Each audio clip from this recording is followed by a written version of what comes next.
por escucharnos también a través de la aplicación para el sistema iOS y para el sistema Android. También a través de la página en el www.radiorandofm.com. Estoy en comunicación con el doctor Hugo Vera. Él es decano de la UNIDA, una universidad privada ahí en la capital de nuestro país, presidente de la Fundación ISOS, una fundación que promueve la vida, la libertad y la propiedad privada. Doctor Hugo Vera, muy buen día. Muy buen día, un saludo cordial a vos y a toda la audiencia de Radio Arandú. UNIDA, ¿cuántos estudiantes tiene la UNIDA? Y aproximadamente 4.000 alumnos. 4.000 alumnos, muchísimo. Este está Sí. este no es lo que está sobre ahí cerca del Botánico. No, estaba ahí antes. Estaba ahí. Está sobre Venezuela. Sobre Venezuela. Venezuela y Teniente Insaurralde. ¿Y qué carrera tienen? Y bueno, son varias realmente. Yo soy decano de la Facultad de Derecho y Relaciones Internacionales, todo lo que sea de administración, de todo lo que sea contabilidad.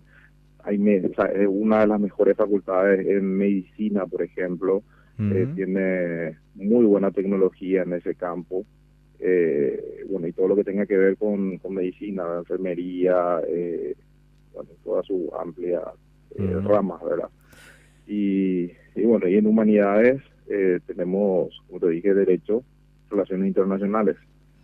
En tu área entonces es el tema del derecho. Sí, Facultad de Derecho y Relaciones Internacionales. Yo estoy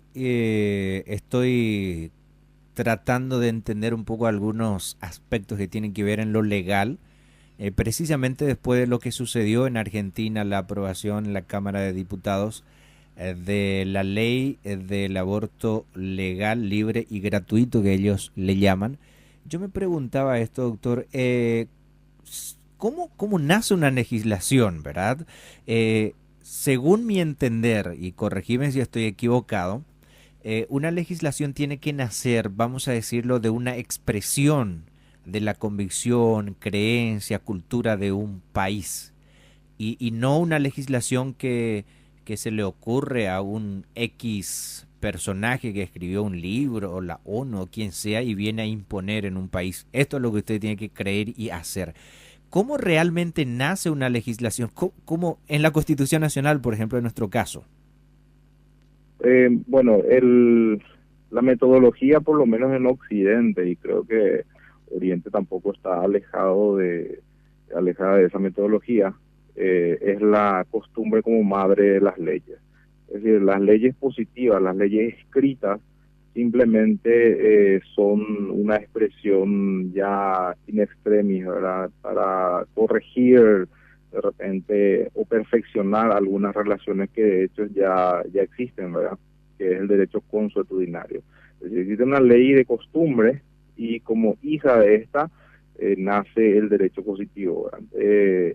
Por supuesto que hay toda una gran división otra vez en las escuelas jus naturalista y jus positivista dentro del derecho, pero el jus positivismo, que es la que cree que puede planificar una sociedad a través de las leyes, es propia de ideologías totalitarias, ¿verdad?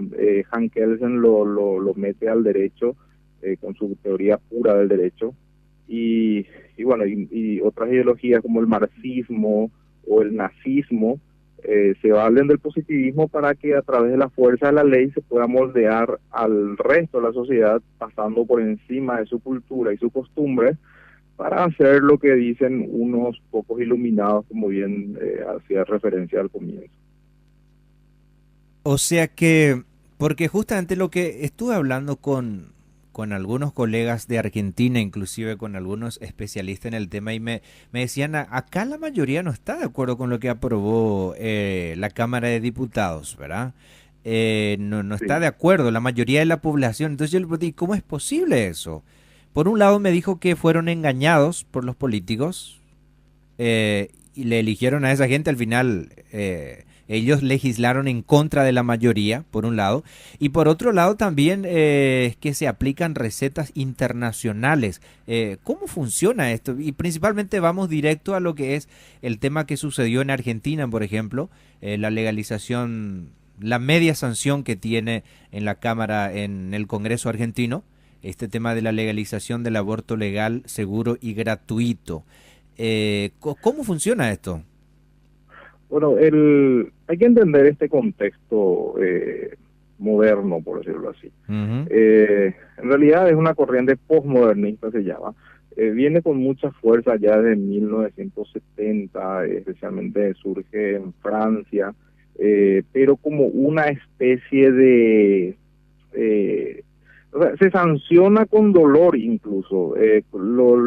Como esto también surge de eso es lo malo que tiene el positivismo, se valen de científicos que sacan conclusiones en base a estudios y bueno, esos estudios por supuesto pueden estar equivocados y generalmente en humanidades siempre están equivocados, ¿verdad? Entonces sacan conclusiones de que la clandestinidad existe el aborto y bueno, y hay muchas muertes, entonces se va a solucionar legalizando y visibilizando y enviando a clínicas especializadas. Pero en Francia nace con la idea de por lo menos primero hacer un examen psicológico, ver si está completamente segura la madre, una serie de requisitos que hacían... que eran contestes con la gravedad del caso, ¿verdad? O sea, que ellos eran conscientes de que era algo muy fuerte, ¿verdad? Matarle a su propio hijo, ¿verdad? Luego se fue relativizando justamente con esta teoría o creencia del posmodernismo, se fue relativizando muchas cosas, entre ellas la vida misma, ¿verdad?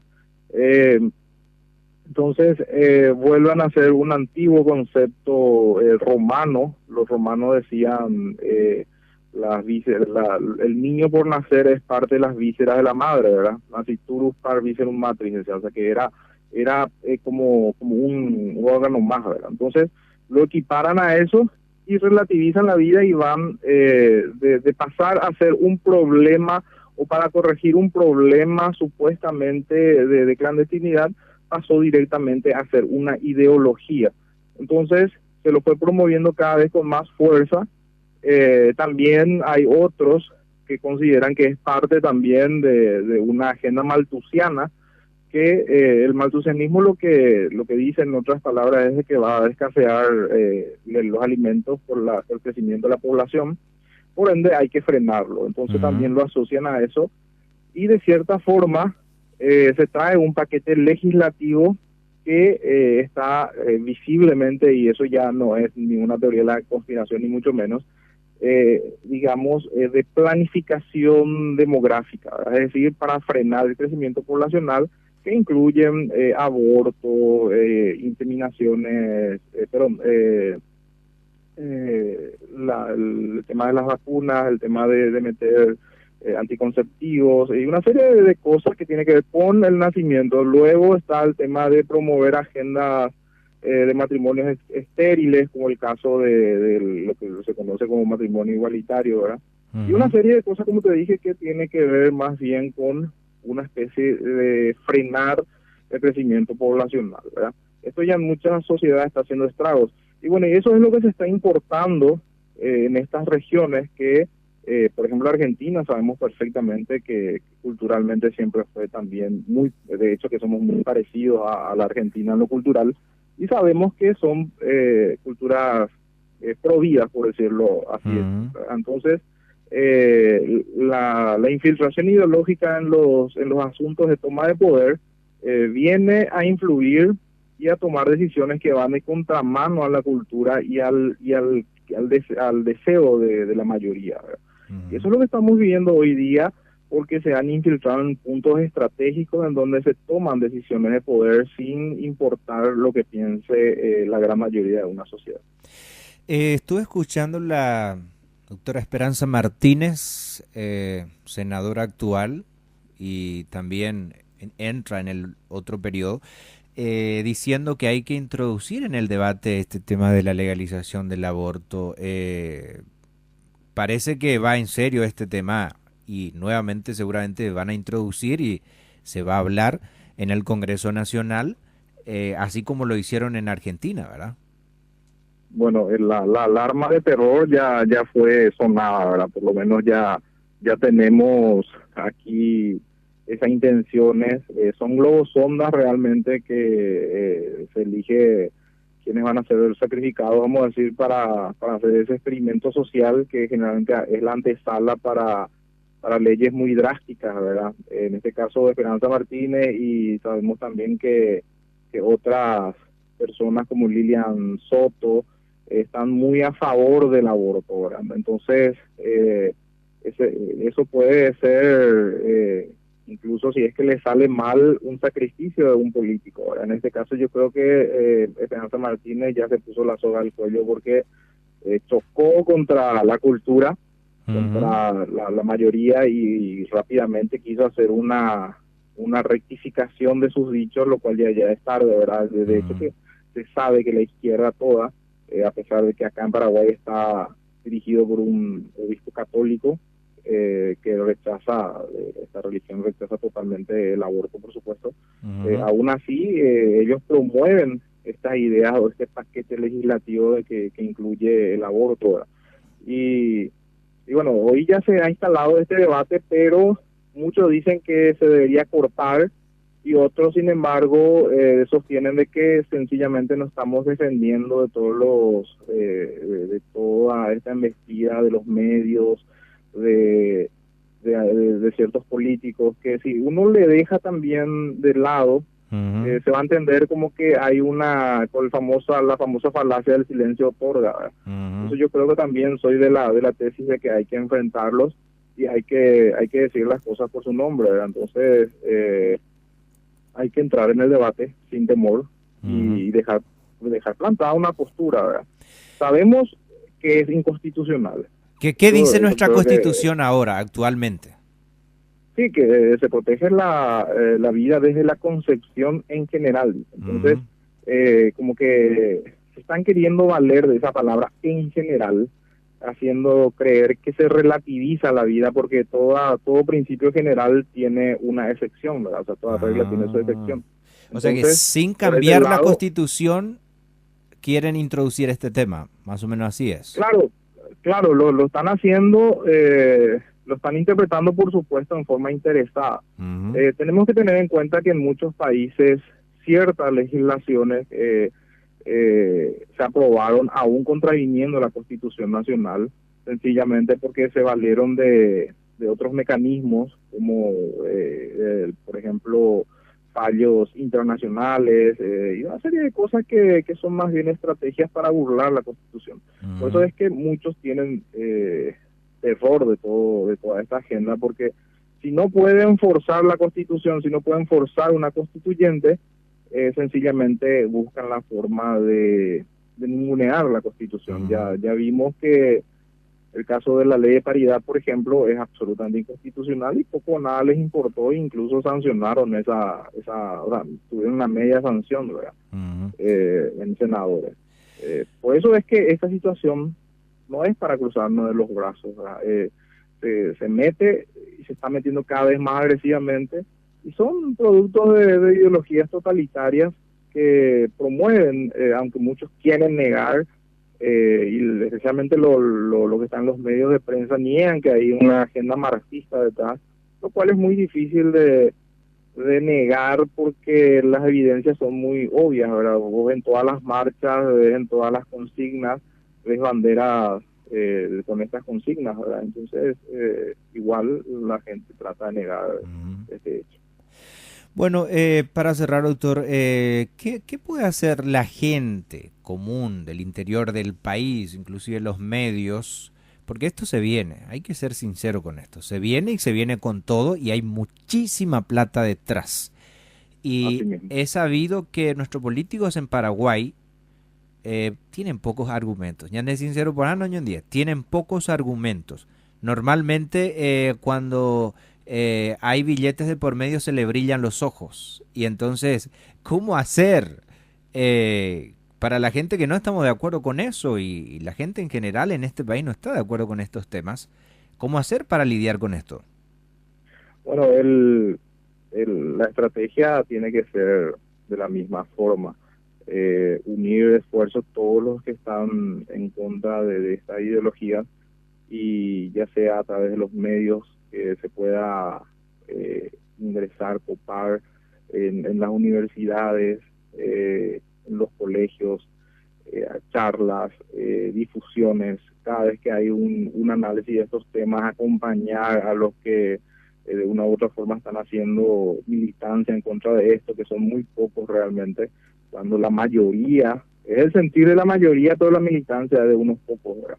Entonces, acompañar más estas militancias, darle fuerza, así como la del año pasado, en octubre, se hizo una concentración frente al Congreso que fue multitudinario y que fue ocultado por todos los medios.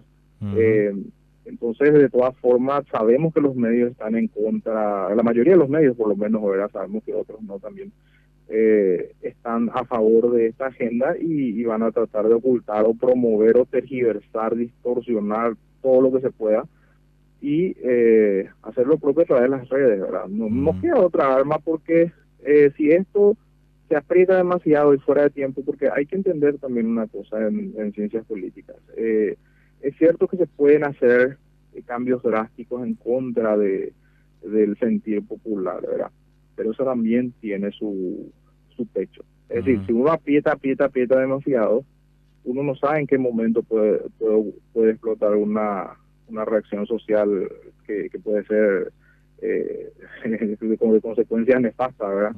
Y en la historia tenemos de sobra de la revolución del té, no, para camino lejos, acá el intento de reelección que se quemó todo el Congreso, o sea que uno no sabe cómo puede reaccionar la gente cuando se lo lleva a estos extremos. Por eso es que cualquier cambio que se quiera hacer, especialmente que tenga que ver con cultura, se lo hace a través de la legitimación o bueno, se lo inculturaliza, ¿verdad? Se lo debate mucho previamente.